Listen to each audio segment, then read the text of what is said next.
Hey, y'all. First of all, that was not a smooth transition.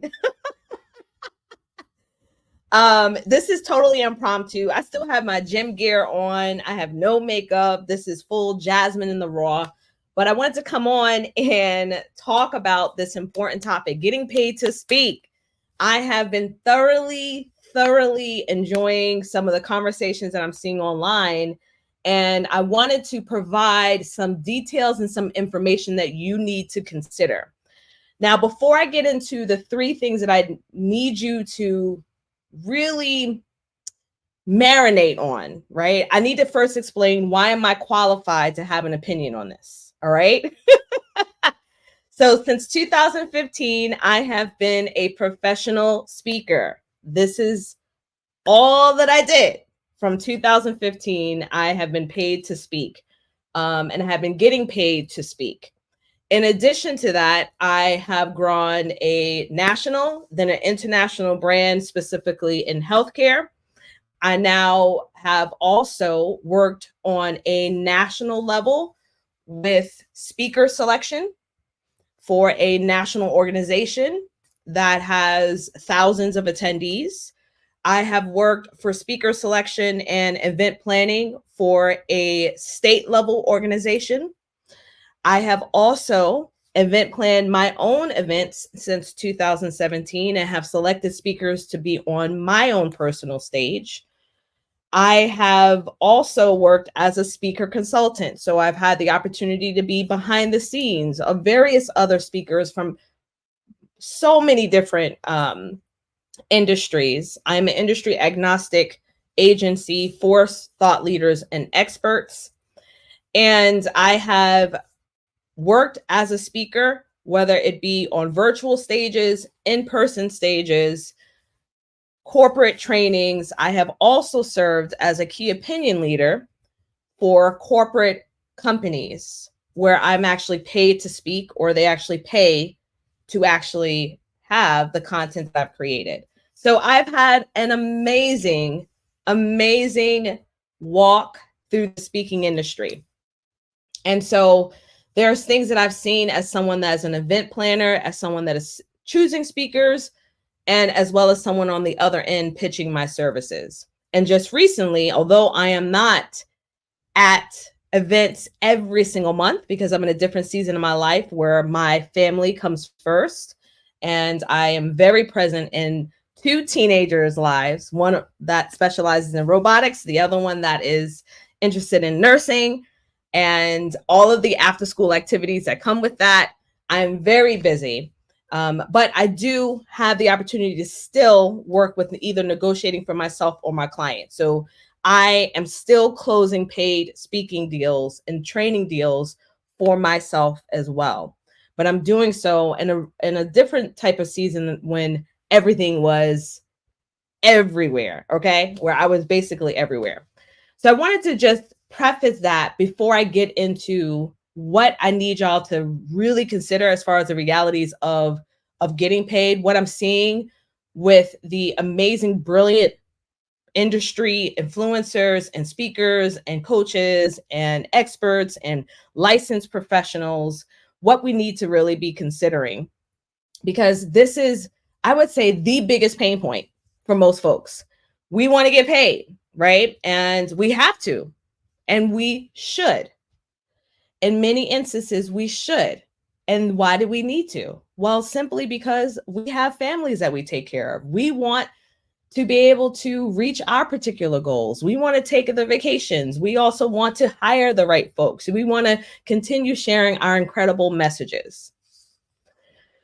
So I'm going to share with you, and it may be some other things. This is totally impromptu. The three biggest issues that I'm seeing with people getting paid. And I hope that you come to this with an open mind. I am not into shaming folks, and I am not into twisting the knife, so to speak, when people are considering this. I really want them to do an honest reflection of how they're positioning themselves as a speaker, as an expert, so that they can get to the specific revenue goals that they want to achieve as a speaker.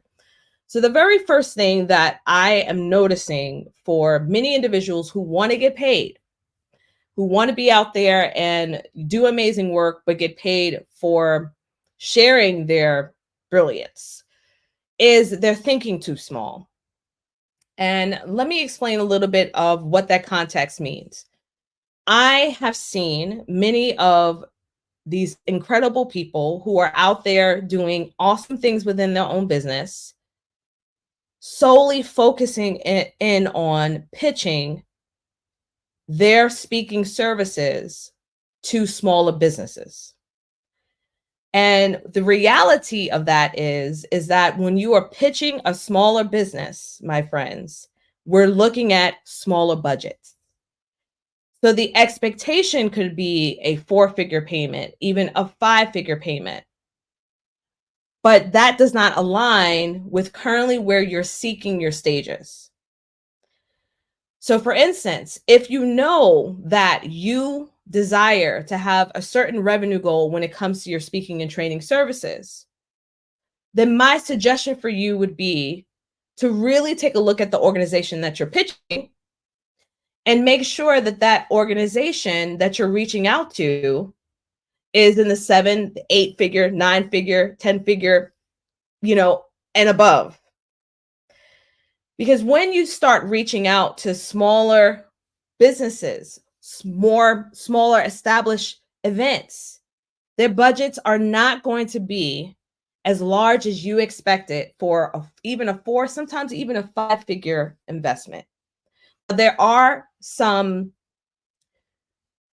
positions that I really want to share here when it comes to understanding that there are things that we face as people of color, as women, when it comes to being adequately and fairly compensated. However, my friends, I have huge goals. I actually just sent out my wish list to my speaker community. I said, hey, I've got my dream big list. Here's the list of folks that I'm reaching out to. And so everything that I'm doing, every time I'm pitching myself, every time that I'm looking to seal those larger deals to be able to aid into what it is that I want to achieve in my specific business, I'm doing that, my friends, right? Strategically. And I'm not wasting my time on any organization that's not going to help me fulfill those bigger dreams and goals. So the first thing I would say is stop thinking so small. Maybe the frustration that you're feeling right now of not having enough paid gigs is because you aren't positioning yourself on the right companies and organizations that will be better fit to invest in the way that you show up in the world, in the speaking world, or in the training world. Once you make that shift, then you'll have bigger conversations. And know that if you have a desire to work with people who are, if you want to work with people with a bigger budget, right, so to speak, then that's totally okay. But if you know that you want to work with smaller businesses because you want to get in front of their audience, you want to be aligned to that brand, you believe in what they're doing, and pitch with the opportunity of service, being of service to them, instead of being, well, I'm expecting to be paid. Because what happens is that, as many of you know, last year at the time of this recording, 2023 was challenging. 2023 was very challenging for many of us. Budgets were being cut. Corporate folks were being let off their jobs. They don't have as big of a budget that they used to for the speaking and training services. So we have to be creative in the process of the way that we are working, even with the folks who have hundreds of employees or even more of the revenue that we desire. And so if that's happening on a larger scale for the larger businesses, what do you expect to be happening with smaller businesses? It's going to be, for some of us, a dire situation. Many entrepreneurs, small business owners, are returning back to corporate, back to 9-to-5s because of the struggles that they're receiving. So we need to shift our mindset. We also need to really think about, too, are we playing too small with the people that we're reaching out? All right, here's the second thing that I wrote down really quickly. is that what we're seeing with some of the folks that are interested in getting paid to speak is that their branding isn't cohesive. Their branding isn't, and their alignment with their messaging isn't aligned for bigger stages. Now, let me give you an example of what that means. So, as you may already know, as I stated on the outset, I am a professional speaker. So that means that I'm still pitching my services. So, in the work that I do, there are many times where I'm having discussions with folks. And in those discussions, sometimes my speaker fee may not fit within their budget, but there may be some wiggle room. Perhaps so they're able to come up a little bit closer to what my speaker fee is, or they're able to negotiate other things that will make it a win-win for both of us. And a lot of times the foundation of why they're willing to do that is because they've looked at my website, they looked at my credibility, they looked at my thought leadership, they looked at what I was sharing with my brand to show that, okay, this is going to be of value. Because at the end of the day, when we are looking at event organizers, even for me as a small business owner, and I have an event that I host annually. I've been hosting my own events since 2017. Even for me, I'm thinking, what's in it for my audience? How are they going to provide value for my people, for my folks? And so for some of us, we wholly believe in our work and your work is valuable, but we're not totally honest with where our branding is. And we may be expecting the red carpet, Michelle Obama, Oprah Winfrey, Dr. Brene Brown service, right? Without putting in the legwork to be able to get there. And this does not mean that we cannot command 4-figure, 5-figure, or even 6-figure opportunities with what we're sharing, but we also have to be honest with currently where are we at and how are we establishing the credibility that the service that we're providing, right, will be able to bring about the transformation or change that the organizer wants to achieve. Because at the end of the day, they want more ticket sales. They want to have more folks come in and feel like they've received a wow experience. All right, here's the third thing that I want to share. Some speakers and experts are not willing to shift their mindset around how they're making money. Now, I have seen this statistic thrown around in a lot of places, and this statistic basically shares that literally over 80% of conferences do not have a budget or a line item for speakers. Now, let me just state this. It doesn't mean that you will not be able to get paid, because certainly give me a mic and I will find a way to make money for my business so that I continue to do the amazing, impactful work that I do. So just hand me a mic and I know how to work it from the front, from during, and on the back end of my business. So what happens is, for most of us, is that for most thought leaders and speakers, when we're not willing, when we refuse to shift our mindset around the way that we diversify our income with speaking, you will find that you will be frustrated, you will be burnt out, and you will not last in the speaking industry. It's just not going to happen. It is, and as I shared before, if 80% of conferences are not having a budget or line item for a speaker for various different reasons, that's a topic for another day, for various different reasons, then what are you doing to diversify that? Are you just going to say, well, I'm not going to speak? Because I have had clients who have spoken for free for 15 minutes and close a 6-figure deal. I have had clients who are willing to create the relationships, right? To get in front of the decision makers, because I want you to view, what I want you to think about is that your stage, your opportunity to speak is the appetizer. It is not you giving every single thing that you have in your arsenal, in your frameworks. You can't. It's not possible. Even if you're speaking, oh, I love this. Thank you, Susan. Learn to sell from stage is key. Absolutely. I love that. That's such a good point.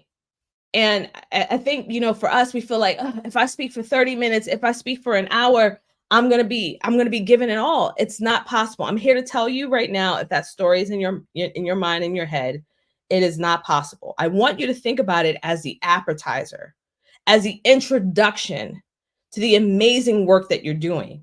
So I've had clients, I have witnessed this. I have even seen this for myself when I have shared in the right rooms, not everywhere. In fact, on our YouTube channel, the Legacy Speaker Show, our visibility, our Legacy Scalar Impact series, I talk about like how to say no. Like, when do you need to say no for stages? Because there's times where you do need to say no, and there's nothing wrong with that.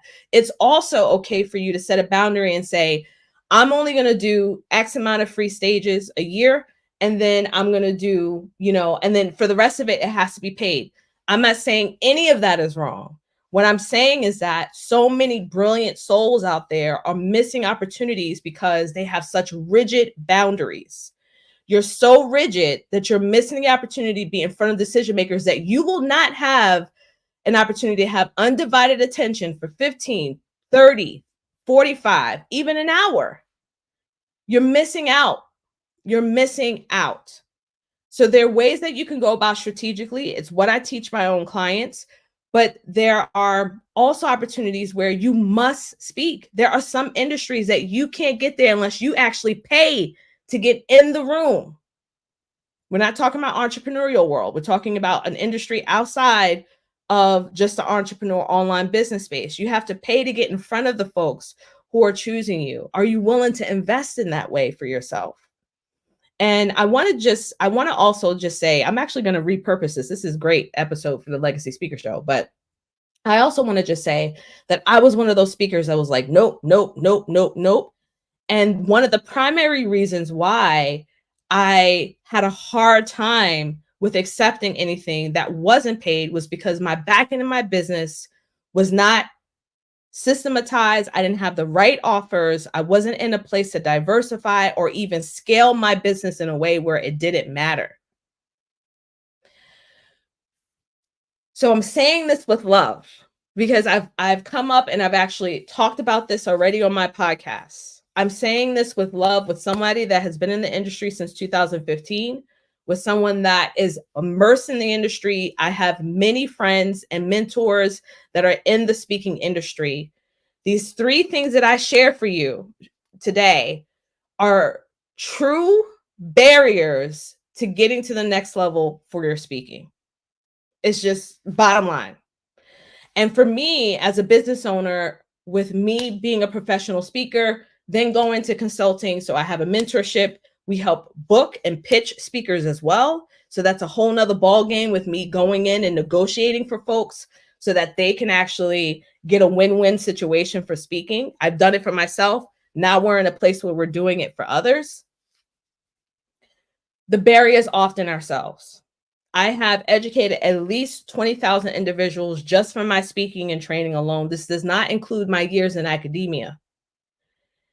And I've had many negotiation conversations on a corporate level, on a mom and pop level, right?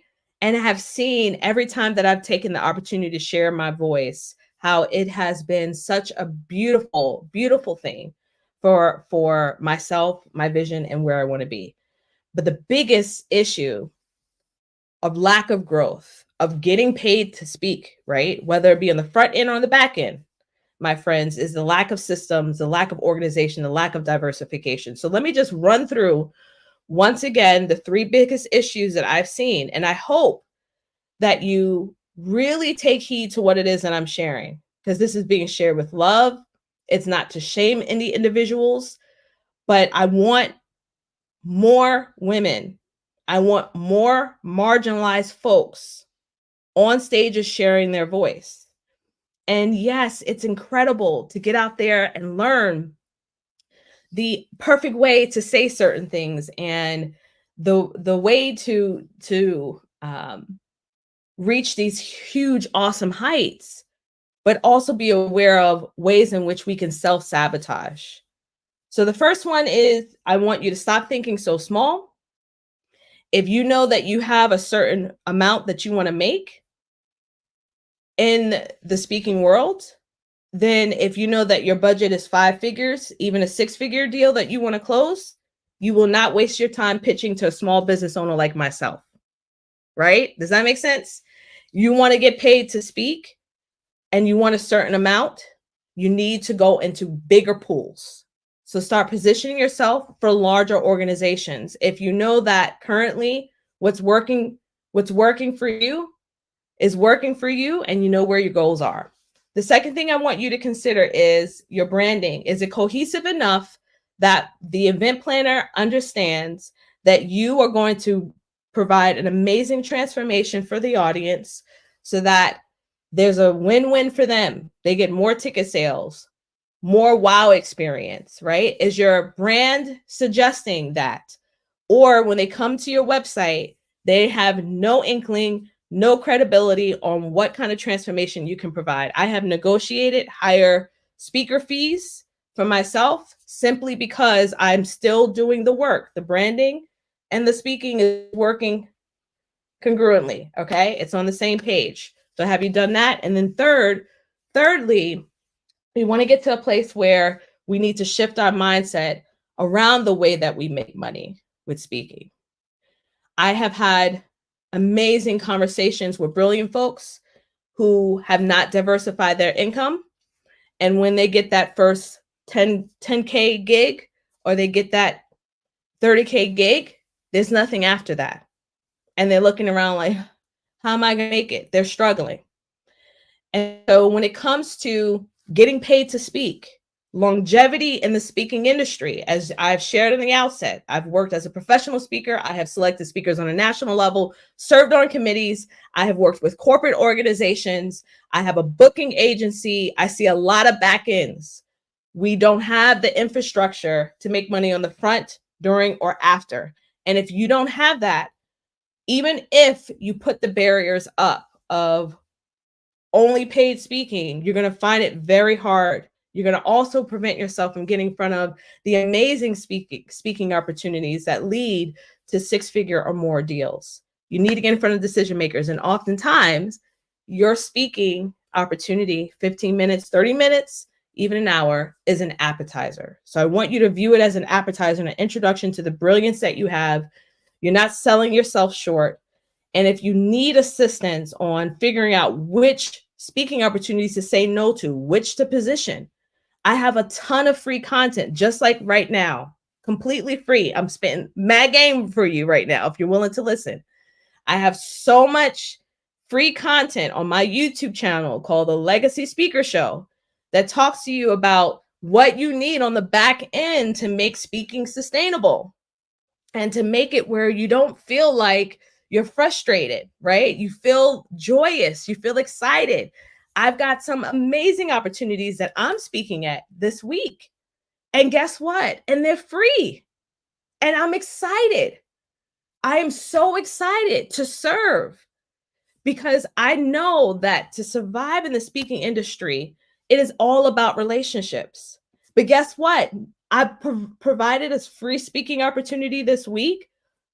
2 weeks ago, I closed a speaking opportunity and it's a paid gig, 2 of them, right? And so learn to be okay with putting a mix, putting some boundaries in there, but not being so rigid that you prevent yourself from actually having your story told.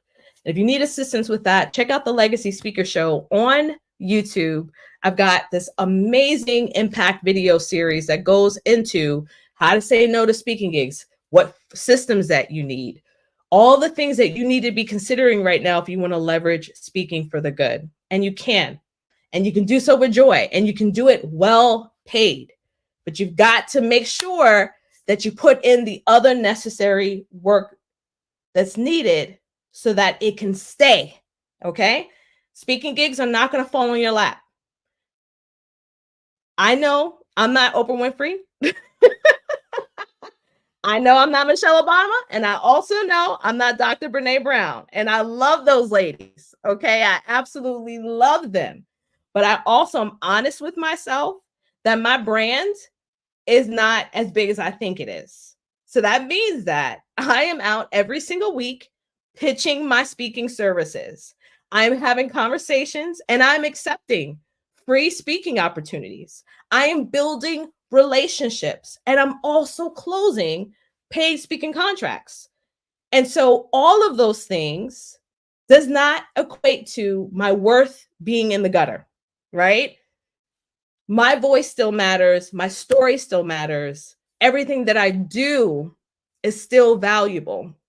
But all three of those parts I've had to shift to stay in the speaking game since 2015. So I hope this inspires you, and I appreciate you. Thank you, Susan. I appreciate you for commenting, letting me know that there are some folks listening. It's been an absolute pleasure. I will repurpose this episode on season 4 of the Legacy Speaker Show. But this was on my heart and mind, which is why I'm in my workout gear, no makeup, no nothing. Just speaking from the heart and just hoping that we don't limit ourselves because of ego, right? And we just really look at the reality of what it takes to make the speaking industry a consistent and reliable source of income in our business. All right, see y'all.